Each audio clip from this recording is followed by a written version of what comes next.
إن الحمد لله نحمده ونستعينه ونستغفره ونعوذ بالله من شرور أنفسنا ومن سيئات أعمالنا.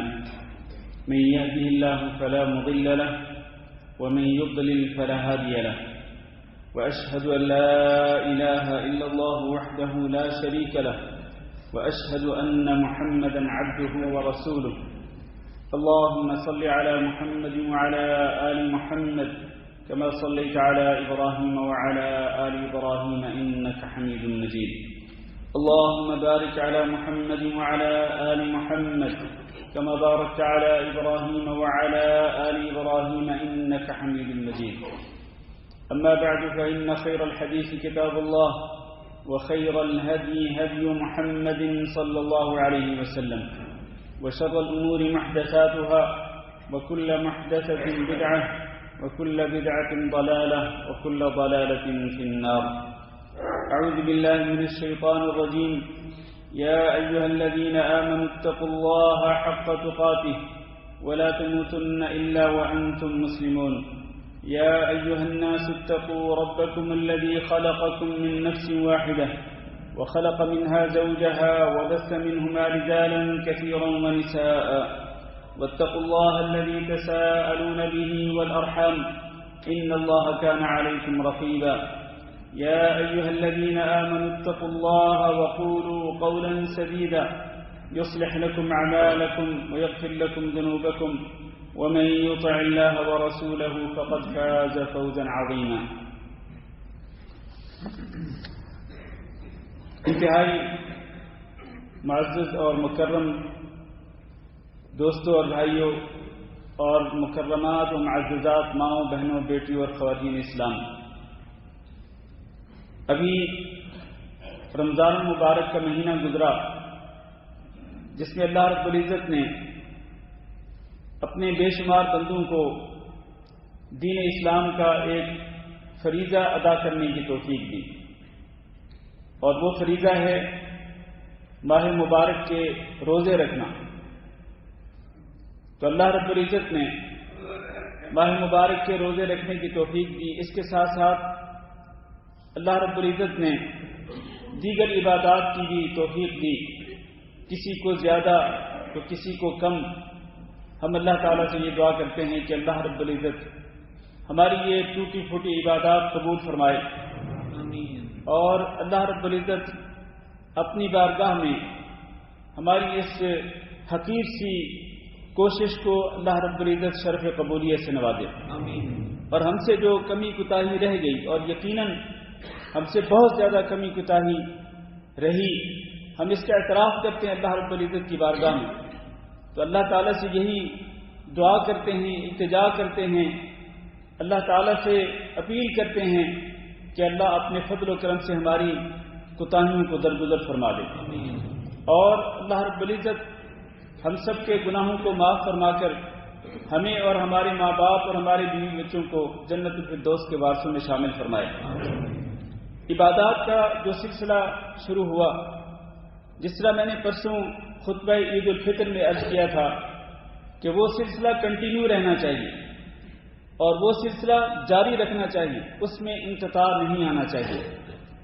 یہ ٹھیک ہے کہ جو جذبہ اطاعت کا اور جو جذبہ نیکیاں کمانے کا اور جو جذبہ عبادت کرنے کا ماہ رمضان کے اندر ہوتا ہے وہ باقی مہینوں کے اندر نہیں ہوتا. بندے کا ایمان ایک جیسا نہیں رہتا، ایمان کے اندر کمی بیشی ہوتی رہتی ہے. اور یہ بات خود صحابہ اکرام نے بھی نبی کریم صلی اللہ علیہ وسلم کے سامنے پیش کی تھی کہ جب ہم آپ کے سامنے ہوتے ہیں تو ہمارے ایمان کا لیول بہت بلند ہوتا ہے، ایسے لگتا ہے کہ جیسے ہم جنت کو اور جہنم کو اپنی آنکھوں کے سامنے دیکھ رہے ہیں. لیکن جب ہم آپ کی مجلس سے اٹھ کر چلے جاتے ہیں، اپنے گھر والوں میں پہنچ جاتے ہیں، اپنے کاروبار میں چلے جاتے ہیں، تو پھر ہمارے ایمان کا لیول بہت نیچے چلا جاتا ہے. تو یہ وہ چیز تھی جس کو صحابہ اکرام نے بھی محسوس کیا نبی صلی اللہ علیہ وسلم کی موجودگی میں. اور آج کا دور تو بہت ہی پرفتن دور ہے. آج کے دور کے اندر فتنے بہت ہی زیادہ ہیں. تو اس دور کے اندر ایمان کے لیول کو ایک جگہ پہ رکھنا یہ بہت مشکل ہے، لیکن یہ ناممکن نہیں ہے. اللہ کی توفیق کے ساتھ اللہ کے فضل و کرم کے ساتھ ایک انسان کنٹینیولی اپنی عبادات کا سلسلہ جاری رکھ سکتا ہے، چاہے وہ عبادات کم ہو جائیں لیکن وہ سلسلہ بہرحال جاری رہنا چاہیے۔ اور دوسری بات یہ ہے، جس طرح میں نے پرسوں کے خطبہ میں بھی کہا تھا کہ جو نیکیاں کمائی ہیں ان نیکیوں کا تحفظ کرنا بھی ہماری ذمہ داری ہے، ان نیکیوں کو ضائع ہونے سے بچانا بھی ہماری ذمہ داری ہے۔ ایسا نہ ہو کہ ہم دوبارہ گناہوں کی طرف چلے جائیں، دوبارہ ہم اللہ رب العزت کی نافرمانیوں کی طرف چلے جائیں اور ہم اپنی ہی نیکیوں کو اپنے ہی ہاتھوں ضائع کر دیں۔ اس سے زیادہ حماقت کوئی نہیں ہو سکتی کہ ایک انسان اپنی محنت پہ خود ہی پانی پھیر دے، اپنے پاؤں پہ خود ہی کلہاڑی چلا دے۔ اس سے زیادہ حماقت اور بے وقوفی کوئی نہیں ہو سکتی ہے۔ تو آج کے خطبہ جمعہ میں ہم کچھ اعمال ذکر کرنے والے ہیں کہ جن کی وجہ سے انسان کی نیکیاں غارت اور برباد ہو سکتی ہیں والعیاذ باللہ۔ وہ اعمال کون سے ہیں؟ وہ متعدد اعمال ہیں۔ ان اعمال میں سے پہلا عمل کہ جس کی وجہ سے انسان کے سارے اعمال جو ہیں وہ غارت اور برباد ہو سکتے ہیں، وہ اللہ کے ساتھ شرک کرنا ہے۔ اللہ رب العزت کی عبادت میں کسی کو شریک بنانا، اللہ رب العزت کی عبادت میں کسی کو ساجدار اور کسی کو حصے دار بنانا، یہ بہت بڑا گناہ ہے کہ اس سے بڑا کوئی گناہ نہیں ہے، یہ سب سے بڑا گناہ ہے۔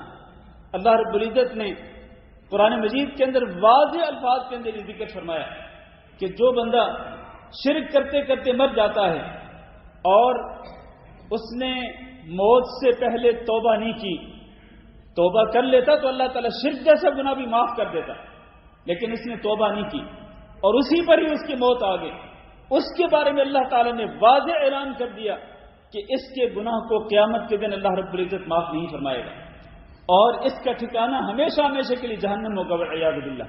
اس پر جنت کو حرام کر دیا جائے گا کیونکہ یہ شرک کرتے کرتے مر گیا تھا اور اس نے اس سے توبہ نہیں کی۔ اور شرک انسان کی نیکیوں کو برباد کر دیتا ہے۔ اللہ تعالیٰ نے انبیاء علیہ السلام کے بارے میں ذکر فرمایا کہ بلو اشرکوا لحبط عنہم ما كانوا يعملون۔ متعدد انبیاء کا اللہ رب العزت نے نام لے کر ذکر فرمایا سورۃ الانعام کے اندر، اور ان کے بارے میں فرمایا کہ اگر یہ انبیاء شرک کرتے، ہو نہیں سکتا تھا کہ انبیاء شرک کرتے، انبیاء تو اللہ کی توحید کا ہی پیغام لے کر آتے ہیں اور اسی پر وہ استقامت اختیار کرتے ہیں، اسی پر ان کی موت آتی ہے۔ لیکن انبیاء کی قوموں کو سمجھانے کے لیے یہ کہا جا رہا ہے کہ اگر وہ انبیاء بھی شرک کرتے تو ان کے اعمال غارت اور برباد ہو جاتے۔ بلکہ امام الانبیاء جناب محمد صلی اللہ علیہ وسلم کے بارے میں بھی اللہ نے فرمایا لئن اشرکت لیحبطن عملک، اے محمد صلی اللہ علیہ وسلم اگر آپ شرک کرتے تو آپ کے اعمال بھی غارت اور برباد ہو جائیں گے، وَلَتَكُونَنَّ مِنَ الْخَاسِرِينَ، اور آپ خسارہ پانے والوں میں شامل ہو جائیں گے۔ تو میرے بھائیو، اللہ رب العزت کی توحید یہ بہت بڑی دولت ہے، اس دولت کو اپنے ہاتھوں میں مضبوطی سے اس کو قابو رکھیں، اس دولت کو جانے نہ دیں۔ جس طرح آپ بینک بیلنس کی حفاظت پر بڑے ہی حریص ہوتے ہیں کہ آپ کا جو بینک بیلنس ہے یہ ضائع نہ ہو، بینک بیلنس کے اندر کوئی کمی نہ آئے، پیسہ نہیں کم ہونے دیتے آپ، بالکل اسی طرح سے میرے بھائیو سب سے قوی اور سب سے مضبوط اور سب سے اہم ترین دولت جس کو انسان مضبوطی سے تھام کے رکھے اور دل و جان سے اس کی حفاظت کرے، وہ کیا ہے؟ وہ اللہ کی توحید ہے۔ اس سے بڑھ کر اللہ رب العزت کی کوئی نعمت نہیں ہو سکتی۔ تو اللہ تعالیٰ سے ہم دعا کرتے ہیں کہ اللہ ہم سب کو اپنی توحید پہ قائم اور دائم رہنے کی توفیق دے، اور اللہ ہم سب کو شرک سے اور شرک کی غلطیوں سے پاک اور محفوظ رکھے۔ دوسری چیز جس سے انسان کے اعمال برباد ہو جاتے ہیں وہ ہے ریاکاری، دکھلاوا کرنا۔ آپ جس عمل کے اندر بھی ریاکاری کریں گے، جس عمل کے اندر بھی آپ دکھلاوا کریں گے، وہ عمل آپ کا غارت اور برباد ہو جائے۔ نبی کریم صلی اللہ علیہ وسلم کے پاس ایک شخص آیا، کہنے لگا اللہ کے رسول ارأیت رجلا غزا یلتمس الذکر والاجر، آپ کا اس کے بارے میں کیا خیال ہے کہ جو اللہ کے راستے میں جہاد کرتا ہے، جنگ کرتا ہے، وہ اپنا سینہ تان کے دشمن کے سامنے کھڑا ہو جاتا ہے، لیکن اس کی نیت کیا ہوتی ہے؟ نیت یہ ہوتی ہے کہ اس کو شہرت بھی ملے، لوگ اس کی بہادری کا تذکرہ بھی کریں، اور اس کے ساتھ ساتھ اس کو اللہ سے اجر بھی ملے۔ اب آپ دیکھیں کہ اس کی نیت خالصتاً اللہ تعالیٰ کی رضا کو حاصل کرنا، اجر و ثواب حاصل کرنا نہیں، اجر و ثواب بھی حاصل کرنا چاہتا ہے، لیکن یہ بھی چاہتا ہے کہ لوگ اس کی بہادری کے تذکرے کریں، چرچے کریں. یہ ہے وہ ریاکاری، وہ دکھلاوا. اخلاص کس کو کہتے ہیں؟ اخلاص یہ کہتے ہیں کہ آپ اپنے عمل کو پاک کر دیں ہر قسم کی ملاوٹ سے. ریاکاری اور دکھلاوے سے اپنے عمل کو پاک کریں، تعریف سننے کی خواہش نہ ہو. یہ بندہ کیا چاہتا ہے؟ چاہتا ہے کہ وہ دشمنوں سے لڑے، دشمنوں کے سامنے وہ سینہ تان کے کھڑا ہو جائے، لیکن وہ اللہ سے اجر بھی پانا چاہتا ہے، لیکن وہ لوگوں کے سامنے اپنی بہادری کا لوہا بھی منوانا چاہتا ہے، وہ شہرت بھی چاہتا ہے. یہاں اخلاص نہیں ہے، ریاکاری ہے. تو اللہ کے رسول نے کیا فرمایا؟ حالانکہ یہ جہاد اتنا بڑا عمل ہے کہ جس کی اہمیت اور فضیلت ہم بیان نہیں کر سکتے ہیں، لیکن اللہ کے رسول نے کیا فرمایا؟ لا شیء لہ، اس کو کچھ بھی نہیں ملے گا. اور اس بندے نے یہی سوال 3 مرتبہ کیا، اور نبی صلی اللہ علیہ وسلم نے ہر مرتبہ یہی جواب دیا کہ لا شیء لہ، اس کو کچھ بھی نہیں ملے گا، کیونکہ اخلاص نیت نہیں ہے، ریاکاری ہے. پھر اللہ کے رسول صلی اللہ علیہ وسلم نے ارشاد فرمایا کہ ان اللہ لا يقبل من العمل، اللہ کسی بھی عمل کو قبول نہیں کرتا. سائل میں سوال کرنے والے نے تو صرف جنگ کے متعلق، جہاد کے متعلق سوال کیا تھا. اللہ کے رسول نے ایک عام ضابطہ بیان کر دیا کہ اللہ رب العزت کوئی بھی عمل قبول نہیں کرتا ہے الا ما كان له خالصا وابتغي به وجهه، سوائے اس عمل کے کہ جو عمل خالصتاً اللہ رب العزت کی رضا کے لیے کیا جائے گا، بس وہی اللہ کے ہاں قبول ہوگا. اور جس کے اندر ملاوٹ ہوگی، ریاکاری، دکھلاوے وغیرہ کی، وہ اللہ تعالیٰ کے ہاں قابل قبول نہیں ہوگا. گویا کہ جس عمل کے اندر بھی ریاکاری ہے وہ عمل ضائع اور برباد ہو جائے گا. اور اس حوالے سے، ریاکاری کے حوالے سے بہت ساری دیگر قرآن مجید کی آیات بھی، احادیث بھی ہیں جن سے یہی مسئلہ ثابت ہوتا ہے. تیسری چیز، اور وہ بہت ہی خطرناک چیز ہے میرے عزیز بھائی، انتہائی خطرناک چیز جس سے عموماً لوگ جو ہیں وہ غافل رہتے ہیں. وہ کیا ہے؟ وہ یہ ہے کہ لوگ ماشاءاللہ بڑی بڑی نیکیاں کرتے ہیں، حتیٰ کہ رسول اکرم صلی اللہ علیہ وسلم نے ارشاد فرمایا کہ میں کئی ایسے لوگوں کو جانتا ہوں، اقوام، آپ نے یہ نہیں فرمایا کہ میں کچھ لوگوں کو، افراد کو جانتا ہوں، نہیں فرمایا لأعلمن اقواما من امتی، اپنی امت کی بہت ساری قوموں کو میں جانتا ہوں، بے شمار لوگوں کو میں جانتا ہوں. کیا ہوگا ان کو؟ یأتون یوم القیامہ، کہ یہ قیامت کے دن آئیں گے، بحسنات امثال جبال تہامہ، ایسی حسنات لے کر کے آئیں گے، ایسی نیکیاں لے کر کے آئیں گے کہ جو تہامہ پہاڑوں جیسی بڑی بڑی نیکیاں ہوں گی. تہامہ پہاڑوں کے ایک بہت بڑا سلسلہ ہے، ان پہاڑوں جیسی بڑی بڑی نیکیاں لے کر کے آئیں گے. لیکن ان نیکیوں کا ہوگا کیا؟ یجعلها اللہ ہباء منثورا، اللہ رب العزت ان کی ان بڑی بڑی نیکیوں کو ہباء منثورا کر دے گا. ہوا میں اڑتے ہوئے چھوٹے چھوٹے ذرات جو آپ کو عام طور پر کھڑکی کے سامنے نظر آتے ہیں، جب کھڑکی سے سورج کی شعاعیں آ رہی ہیں، وہ جو چھوٹے چھوٹے ذرات نظر آتے ہیں جن کو آپ پکڑ بھی نہیں سکتے ہیں، وہ کسی کی گرفت یا پکڑ کے اندر نہیں آ سکتے ہیں کوشش کے باوجود بھی. تو اس قسم کے چھوٹے چھوٹے ہوا میں اڑتے ہوئے ذرات کی طرح اللہ رب العزت پہاڑوں جیسی ان بڑی بڑی نیکیوں کو ضائع اور برباد کر دے، اڑا دے گا. اللہ تعالیٰ کی ہم کی کوئی حیثیت نہیں ہوگی. صحابہ کرام ڈر گئے، کہنے لگے صفہم لنا یا رسول اللہ، اللہ کے رسول ہمیں بیان کیجئے وہ لوگ کون ہیں، بتلائیے ہمیں ان لوگوں کے بارے میں. اللہ کے رسول نے فرمایا اما انہم اخوانکم، وہ تمہارے ہی بھائی ہوں گے، یعنی مسلمانوں میں سے ہوں گے، تمہارے بھائی. ولکنہم، اور پھر فرمایا یأخذون من اللیل کما تأخذون من اللیل، وہ رات کو تہجد کی نماز بھی پڑھیں گے جیسے کہ تم تہجد کی نماز پڑھتے ہو. پھر ان کا جرم کیا ہوگا؟ وہ فرض نمازیں بھی پڑھتے ہوں گے، وہ تہجد کی نماز بھی پڑھنے والے ہوں گے، اور دیگر عبادات بھی کرنے والے ہوں گے، تو ان کا گناہ کیا ہوگا کہ جس کی پاداش میں ان کی پہاڑوں جیسی نیکیوں کو اڑا دیا جائے. فرمایا ولکنہم قوم، اذا خلوا بمحارم اللہ انتهكوها، جب کبھی ان لوگوں کو خلوت میں اللہ کی محرمات کا ارتکاب کرنے کا موقع ملتا تھا تو چھوڑتے نہیں تھے۔ اللہ کی محرمات سے مراد کوئی بھی ایسا کام جس کو اللہ نے حرام کیا ہے، جس سے اللہ نے منع کیا، کوئی بھی ایسا کام جس سے اللہ نے منع کر دیا، اللہ کی حرام کی ہوئی چیزیں، جب بھی ان کو خلوتوں کے اندر ان چیزوں پر عمل کرنے کا یہ گناہ کرنے کا موقع ملتا کہ چھوڑتے نہیں۔ تو یہ بہت ہی خطرناک چیز ہے میرے عزیز بھائیوں۔ ہمیں چاہیے کہ ہم اپنی خلوتوں کا جائزہ لیں۔ جلوتوں میں تو ہم لوگوں کے سامنے تو بڑے نیک بنتے ہیں، لیکن ہماری خلوتیں اللہ اعلم، اللہ جانتے ہیں کہ ہم میں سے ہر ایک کی خلوت میں کیا ہوتا ہے، ہم میں سے ہر شخص اپنی خلوت کے اندر کیا کچھ کرتا ہے، یہ تو اللہ تعالیٰ ہی بہتر جانتا ہے۔ بس اللہ تعالیٰ پردہ رکھے ہمارے اوپر اور ہمارے گناہ معاف کر دے اللہ رب العزت۔ خلوتوں کے اندر کیے جانے والے گناہوں پر اللہ رب العزت ہم سے درگزر فرما دے، ورنہ اگر خلوتوں کے گناہ ظاہر ہو جاتے تو ہم تو لوگوں کے سامنے منہ دکھانے کے بھی قابل نہ رہتے والعیاذ باللہ۔ تو یہ وہ چیز ہے میرے عزیز بھائیوں جس سے انسان کی نیکیاں برباد ہو سکتی ہیں والعیاذ باللہ۔ اور چوتھی چیز التعلی علی اللہ، ایک بندہ قسم کھا کے کہے کہ اللہ کی قسم کھاتا ہوں کہ اللہ تجھے معاف نہیں کرے گا، جیسے کہ کئی لوگ کہہ دیتے ہیں، کئی لوگ اس طرح کی جرات کرتے ہیں۔ رسول اکرم صلی اللہ علیہ وسلم نے فرمایا، ایک بندے نے کہا واللہ لا یغفر اللہ لفلان، اللہ کی قسم اللہ فلاں بندے کو تو معاف نہیں کرنے والا، وہ اتنا برا اتنا گندا آدمی ہے، اللہ اس کو تو معاف کرنے والا نہیں۔ اللہ تعالیٰ نے فرمایا من ذا الذی یتألی علی، یہ کون ہے جو میرے اوپر قسم کھا کے کہہ رہا ہے کہ میں اس کو معاف نہیں کروں گا۔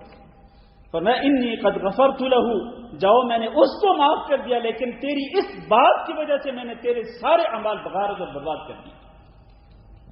تو اللہ کی مغفرت انسان کے ہاتھ میں تو نہیں ہے کہ انسان دعویٰ کرے۔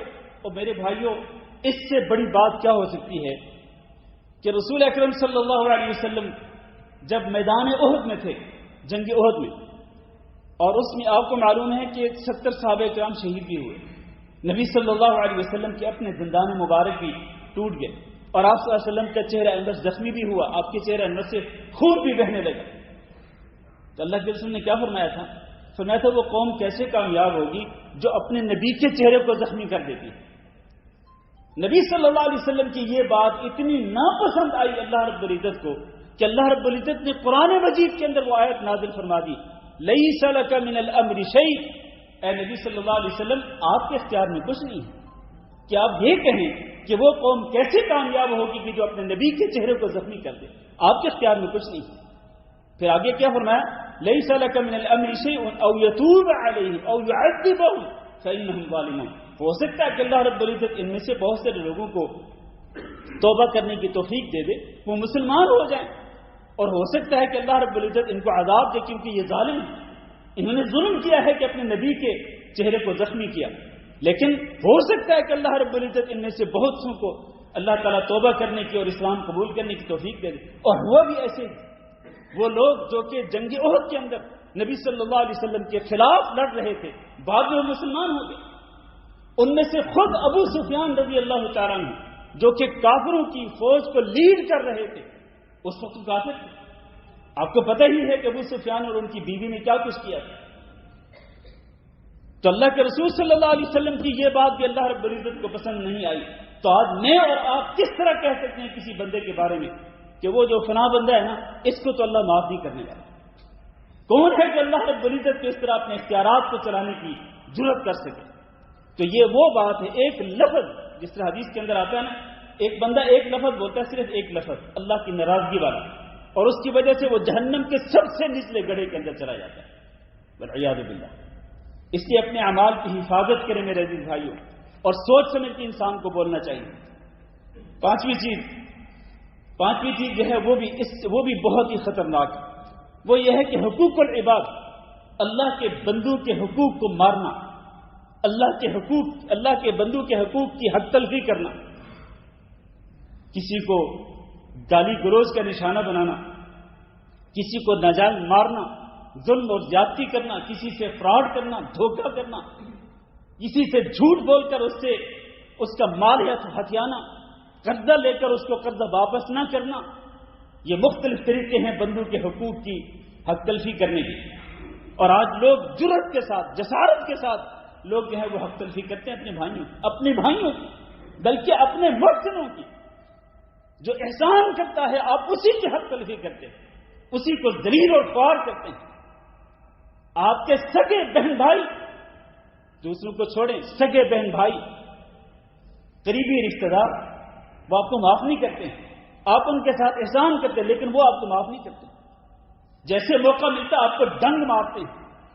میرے عزیز بھائیوں، یہ حق تلفی جو ہے یہ بھی ایک بڑا لمبا موضوع ہے. اس کی وجہ سے بھی انسان کے اعمال غارت اور برباد ہو جائیں. وہ حدیث معروف ہے قیامت کے دن جب ایک بندہ پہاڑوں جیسی نیکیاں لے کے آئے گا، نماز، روزہ، حج، زکات وغیرہ وغیرہ، لیکن کسی کو مارا ہے، کسی کو گالی گلوچ کا نشانہ بنایا اور کسی پہ تہمت لگائی، کسی کی عزت کو نشانہ بنایا، وہ سارے لوگ آ جائیں گے اللہ رب العزت کی بارگاہ میں. اللہ سے کہیں گے کہ اس نے ہمارے حق مارے ہیں، اللہ ہمیں ہمارے حقوق کا بدلہ لے کے دے. پھر اس کی نیکیوں کو بانٹا جائے، پہاڑوں جیسی نیکیاں جو لے کے آیا، اور اس کے باوجود بھی اگر حقوق پورے نہیں ہو رہے، ان سب کے گناہوں کو لے کر اس کے سر پہ ڈال دیا جائے گا. پھر اس کو گھسیٹ کر جہنم میں پھینک دیا جائے گا والعیاذ باللہ. جو پہاڑوں جیسی نیکیاں لے کے آئے گا وہ ضائع اور غارت ہو جائیں گی، برباد ہو جائیں گی. الٹا لوگوں کے گناہوں کا بوجھ لے کر یہ جہنم میں چلا جائے گا والعیاذ باللہ. اس لیے میرے بھائیوں، جہاں آپ اللہ کا حق ادا کرتے ہیں وہاں آپ اللہ کے بندوں کے حقوق بھی ادا کیا کریں. اور کوشش یہ کرنی چاہیے کہ کبھی آپ کسی کا حق نہ ماریں. لوگ آپ کا حق مارتے ہیں تو یقیناً وہ اللہ کے ہاں جواب دہ ہوں گے. اور اللہ تعالیٰ نے تو قیامت کے دن انصاف کرنے ہیں، انصاف کے ترازو اللہ نے قائم کرنے ہیں. اللہ نے تو اتنا انصاف کرنا ہے کہ اگر ایک سینگ والی بکری نے بغیر سینگ کی بکری کو اگر سینگ مار کر اس پہ ظلم کیا ہوگا تو اللہ اس کا بھی بدلہ لے گا. اللہ اس کا بھی بدلہ لے کے دے گا اس بکری کو جس پر ظلم اور زیادتی کی گئی تھی. تو انسان حالانکہ جانور مکلف نہیں ہے، اللہ کے حکام کے پابند نہیں ہیں، اور انسان ہم تو اللہ کے حکام کے پابند ہیں. ہم سے تو ایک ایک عمل کا بدلہ لیا جائے گا، اس کا حساب و کتاب لیا جائے گا والعیاذ باللہ. تو اس لیے ہمیں کبھی بھی کسی کی حق تلفی نہیں کرنی چاہیے. چھٹی چیز مرتد ہونا ہے. اللہ نہ کرے کوئی بندہ اگر مرتد ہو جاتا ہے، چاہے اس نے اسلام کے اندر 60 سال گزارے، 70 سال گزارے، اس نے اگر 80 سال گزارے، لیکن آخر کار اس کی موت کفر پر آ گئی، مرتد ہو کر مر گیا، تو اس کی ساری زندگی کے اعمال غارت اور برباد ہو جائیں گے. اسی طرح ایک اور چیز، اللہ رب العزت کی آیات کا انکار کرنا. کوئی بندہ اللہ کی آیات میں سے کسی بھی آیت کا اگر انکار کر دیتا ہے وہ مرتد ہو جاتا ہے اور اس کی ساری زندگی کے اعمال غارت اور برباد ہو جاتے ہیں. میں وہ آیات اور وہ احادیث چھوڑ رہا ہوں جو ان نکات پر دلائل کے طور پر ذکر کیے جا سکتے ہیں. اسی طرح ایک اور چیز، قرآن مجید میں اللہ رب العزت نے جو احکامات ذکر کیے، یا جتنی بھی اللہ رب العزت نے چیزیں ذکر کی ہیں، ان میں سے کسی ایک کا انکار نہیں بلکہ ناپسند کرنا. یعنی ایک تو کھلا انکار ہے، وہ تو ظاہر کفر ہے اور وہ ارتداد ہے. اس کا نتیجہ کیا ہے کہ وہ انسان جو ہے وہ ہمیشہ ہمیشہ کے لیے جہنم میں چلا گیا، اپنے اعمال اور اپنی نیکیوں کو غارت اور برباد کر ڈالا. لیکن یہ جو بات میں کر رہا ہوں یہ ہے کہ کسی چیز کو آپ ناپسند کرتے ہیں، صرف ناپسند، انکار نہیں کیا آپ نے. تو میرے بھائیوں، اس کی وجہ سے بھی آپ کی زندگی کے سارے اعمال غارت اور برباد ہو جائیں. اگر آپ ناپسند کرتے ہیں، آپ نے قرآن مجید کے اندر کوئی آیت پڑھی اور اس کا ترجمہ، اس کی تفسیر کو دیکھا، اس کے اندر جو کچھ ذکر کیا آپ کو پسند نہیں آیا، آپ نے ناپسند کیا کہ یار یہ کیا ہے، یہ اللہ نے کیا یہ کیا حکم اللہ تعالیٰ نے نازل کر دیا، یہ کیا چیز ہے اللہ تعالیٰ نے جو ذکر کر دی قرآن مجید کے اندر. اگر آپ نے اس کو ناپسند کیا ہے، اس کی وجہ سے آپ کے سارے اعمال برباد ہو جائیں گے. میں نہیں کہہ رہا، اللہ تعالیٰ نے قرآن مجید کے اندر ذکر فرمایا، ذالک بأنہم کرہوا ما انزل اللہ فاحبط اعمالہم. یہ اس لیے کہ ان لوگوں نے اس کو ناپسند کیا جو ما انزل اللہ تھا. ما انزل اللہ کیا ہے؟ جس کو اللہ نے نازل کیا وہ قرآن مجید ہے. بلکہ اگر ہم اس کا مفہوم تھوڑا وسیع کر لیں اور وہ صحیح مفہوم ہے کہ ما انزل اللہ اصل میں پورے کا پورا دین ہے. اصل میں وہ پورے کا پورا دین ہے، چاہے وہ قرآن مجید کی شکل میں ہو چاہے وہ نبی صلی اللہ علیہ وسلم کی احادیث کی شکل میں ہو. احادیث بھی نبی صلی اللہ علیہ وسلم کی صحیح احادیث وہ ما انزل اللہ میں شامل ہے، کیونکہ نبی صلی اللہ علیہ وسلم کبھی اپنی خواہش نفس سے نہیں بولتے تھے. وما ينطق عن الهوى ان هو الا وحی یوحى، وہ بھی وحی ہوتی تھی جو نبی صلی اللہ علیہ وسلم اپنے الفاظ کے اندر بیان کرتے تھے. گویا کہ قرآن اور حدیث کے اندر فرق کیا ہے کہ قرآن اللہ کا کلام ہے اور احادیث کس کا کلام ہے؟ احادیث نبی صلی اللہ علیہ وسلم کا کلام ہے، لیکن وہ اس وحی کی بنا پر ہے جو اللہ تعالیٰ نازل کرتا تھا نبی صلی اللہ علیہ وسلم پر. تو گویا کہ پورے کا پورا دین کے کسی بھی حکم کو اگر آپ ناپسند کرتے ہیں، ناپسندیدگی اور کراہت کا اظہار کرتے ہیں دین کے کسی بھی حکم پر، تو پھر ذرا دل پہ ہاتھ رکھ لیجئے، آپ کی زندگی کے سارے اعمال غارت اور برباد ہو جائیں گے والعیاذ باللہ. اسی طرح نفاق ہے. نفاق یعنی ایک انسان جو ہے وہ اپنی زبان سے اسلام ظاہر کرے لیکن اس کے دل میں کفر چھپا ہوا، نفاق چھپا ہوا، تو اس کی وجہ سے جو اس کے اعمال غارت اور برباد ہو سکتے ہیں. یہ چیز بھی اللہ تعالیٰ نے قرآن مجید کے اندر ذکر فرمائی. آخری بات یہ جو 10واں پوائنٹ ہے وہ یہ ہے کہ ایک انسان نبی صلی اللہ علیہ وسلم کی دیدہ دانستہ مخالفت کرے. دیدہ دانستہ اس کو پتا ہو کہ نبی صلی اللہ علیہ وسلم نے اس کا حکم دیا ہے یا فلاں چیز سے اللہ کے نبی نے منع کیا ہے، لیکن جان بوجھ کر دیدہ دانستہ وہ اس کی خلاف ورزی کرتا ہے. وہ بھی اپنے اعمال کی فکر کرے، اپنی حسنات کے بارے میں فکر مند ہو، چاہے اس کی حسنات پہاڑوں کے برابر کیوں نہ ہوں، لیکن جسارت کرتے ہوئے اس نے دیدہ دانستہ اگر اللہ کے رسول صلی اللہ علیہ وسلم کی خلاف ورزی کی ہے، آپ کے حکم کی خلاف ورزی کی ہے، تو اس کی یہ نیکیاں برباد ہو سکتی ہیں والعیاذ باللہ. قرآن مجید میں اللہ تعالیٰ نے یہی ذکر فرمایا وَمَن يُشَاقِقِ الرَّسُولِ مِن بَعْدِ مَا تَبَيَّنَ لَهُ الْهُدَى وَيَتَّبِعْ غَيْرَ سَبِيلِ الْمُؤْمِنِينَ نُوَلِّهِ مَا تَوَلَّى وَنُصْلِهِ جَهَنَّمَ وَسَاءَتْ مَصِيرًا. اور سورۃ محمد کے آخر میں اللہ نے فرمایا إِنَّ الَّذِينَ كَفَرُوا وَصَدُّوا عَن سَبِيلِ اللَّهِ وَشَاقُّوا الرَّسُولَ مِن بَعْدِ مَا تَبَيَّنَ لَهُمُ الْهُدَى، رسول کی مخالفت کی، ہدایت کے واضح ہو جانے کے بعد لن يضر اللہ شیئا، یہ اللہ کو کچھ نقصان نہیں پہنچا سکتے. وَسَيُحْبِطُ أَعْمَالَهُمْ، اللہ ان کے سارے اعمال کو برباد کر دے. اس لیے میرے عزیز بھائیو ڈرنا چاہیے انسان کو. کئی لوگ جرأت کرتے ہیں، جسارت کرتے ہیں، ان کو پتہ ہوتا ہے کہ اللہ کے رسول نے فلاں چیز سے منع کیا ہے، لیکن منع کا علم ہونے کے باوجود بھی وہ بے دریغ اس کا ارتکاب کرتے ہیں، بلا جھجک اس کا ارتکاب کرتے ہیں. اس سے انسان کی نیکیاں برباد ہو سکتی ہیں والعیاذ باللہ. اس لیے اللہ تعالیٰ سے ڈرنا چاہیے. اللہ تعالیٰ سے دعا کرتے ہیں کہ اللہ ہم سب کو یہ جتنے اعمال میں نے ذکر کیے ہیں، یہ نیکیوں کو، حسنات کو ضائع کرنے والے یہ جتنے بھی امور ہیں، اللہ تعالیٰ ہم سب کو ان سے بچنے کی توفیق دے، اور اللہ ہمیں اپنی نیکیوں کی حفاظت کرنے کی توفیق دے، اور اللہ تعالیٰ ہم سب کو استقامت نصیب فرمائے. استغفر اللہ لی ولکم ولسائر المسلمین فاستغفروہ انہ هو الغفور الرحیم.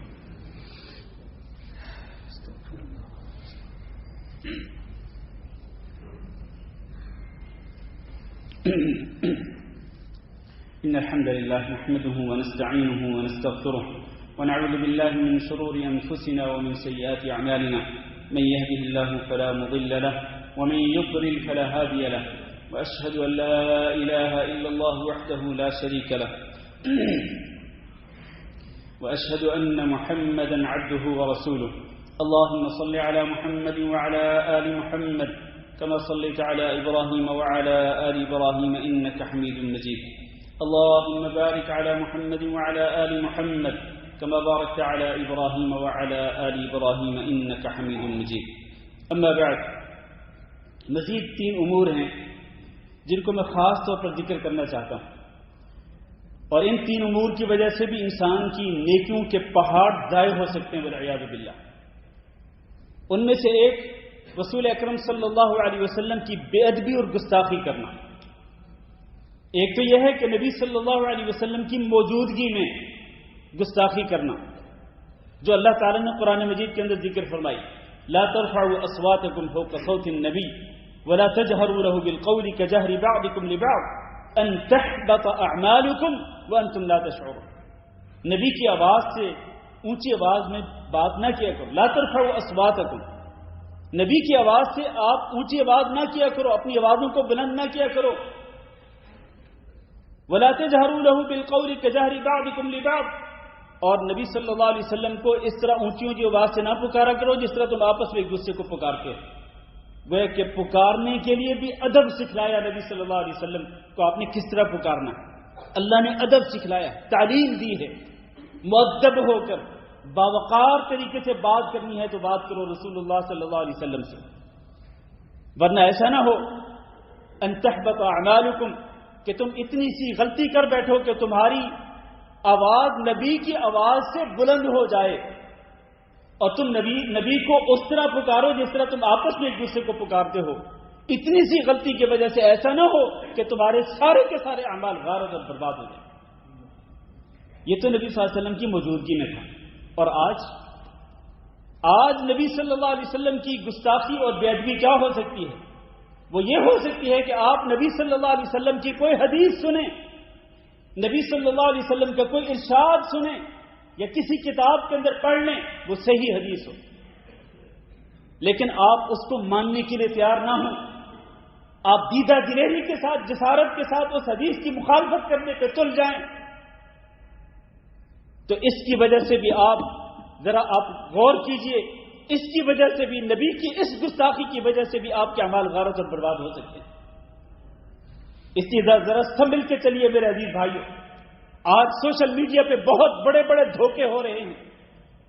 لوگ دکانیں کھول کے بیٹھے ہیں, وہ جنہوں نے ٹوپیاں پہنی ہیں یا جبے پہنے ہوئے ہیں, وہ دستاریں پہنی ہوئی ہیں, اور جن کے ناموں کے ساتھ کی لقب لکھے ہوتے ہیں, وہ آپ کو بہت کچھ کہہ رہے ہیں. لیکن ذرا سنبھل کے چلیے میرے عزیز بھائیوں. یہاں ادب کی بات ہو رہی ہے کہ نبی صلی اللہ علیہ وسلم کی زندگی کے اندر اگر آپ کی ذات کا ادب کرنا ہے تو اسی طرح آپ کی وفات کے بعد آپ کی بات کا بھی ادب کرنا ہے, آپ کا کلام, آپ کی حدیث کا بھی ادب کرنا ہے. اور ادب یہ ہے کہ آپ اس حدیث کو سن کر اس کے سامنے جھک جائیں, سر تسلیم خم کریں, ورنہ پھر اپنی نیکیوں کی فکر کریں. اور دوسری بات جس کا میں ذکر کرنا چاہتا تھا وہ یہ ہے کہ عصر کی نماز کو جان بوجھ کر چھوڑنا. عصر کی نماز اگر فوت ہو جاتی ہے دیدہ دانستہ, آپ سوئے رہے, پرواہ نہیں کیا آپ نے عصر کی نماز کی. اللہ کے رسول کا فرمان ہے کہ من ترک صلاۃ العصر فقد حبط عمله, جس نے عصر کی نماز کو چھوڑ دیا اس کے اعمال غارت ہو گئے. اس کی تفسیر میں محدثین نے دو باتیں کہی ہیں.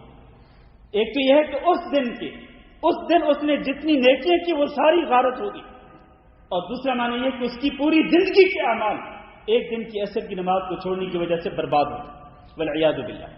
اور تیسری چیز جس پر میں آج یہ خطبہ جمعہ ختم کروں گا وہ یہ ہے کہ کسی کاہن, کسی نجومی کے پاس جانا اپنی کسی بھی پرابلم, کسی بھی مسئلے کے حل کے لیے, بجائے اس کے کہ آپ اللہ کی طرف رجوع کریں, آپ جاتے ہیں کسی کاہن کے پاس, کسی نجومی کے پاس, بھاگے دوڑے چلے جاتے ہیں کسی بابے کے پاس.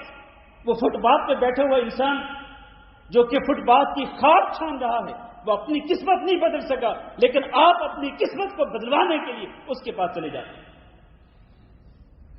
گمشدہ چیزوں کو ڈھونڈنے کے لیے, چوری شدہ چیزوں کی تلاش کے لیے اس کے پاس چلے جاتے ہیں, اور اپنی ہاتھوں کی لکیریں دکھا کر اس سے ستاروں کی گردش کے بارے میں پوچھ کر کہ ذرا دیکھو تو میرا ستارہ گردش میں تو نہیں ہے.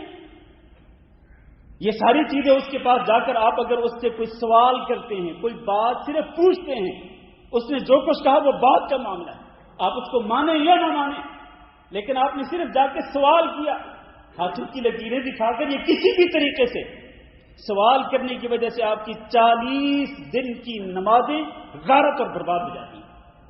40 دن کی یہ حدیث ہے نبی صلی اللہ علیہ وسلم کی. میرے بھائیو, اپنے اعمال کی حفاظت کریں. اپنی کسی بھی ایسی حرکت کی وجہ سے, اپنی کسی بھی چھوٹی سی بات کی وجہ سے اپنے اعمال کو غارت ہونے سے بچائیں, اپنے اعمال کو ضائع ہونے سے بچائیں. اللہ تعالیٰ سے دعا کرتے ہیں کہ اللہ ہم سب کو اپنے اعمال کی حفاظت کرنے والا بنائے, اور اللہ ہمیں نیکی پر اور ہدایت پر استقامت نصیب فرمائے. اللهم اعز الاسلام والمسلمين واذل الشرك والمشركين. اللهم اغفر لنا وللمؤمنين والمؤمنات وللمسلمين والمسلمات الأحياء منهم والأموات. اللهم إنا نسألك العفو والعافية والمعافاة الدائمة في الدنيا والآخرة. اللهم إنا نسألك رضاك والجنة ونعوذ بك من سخطك والنار. اللهم فرج هم المهمومين ونفس كرب المكروبين واقض الدين عن المدينين واشف مرضانا ومرضى المسلمين. اللهم آمنا في أوطاننا واجعل هذا البلد آمنا مطمئنا وسائر بلاد المسلمين. عباد الله، إن الله يأمر بالعدل والإحسان وإيتاء ذي القربى وينهى عن الفحشاء والمنكر والبغي يعظكم لعلكم تذكرون. سبحان ربك رب العزة عما يصفون وسلام على المرسلين والحمد لله رب العالمين.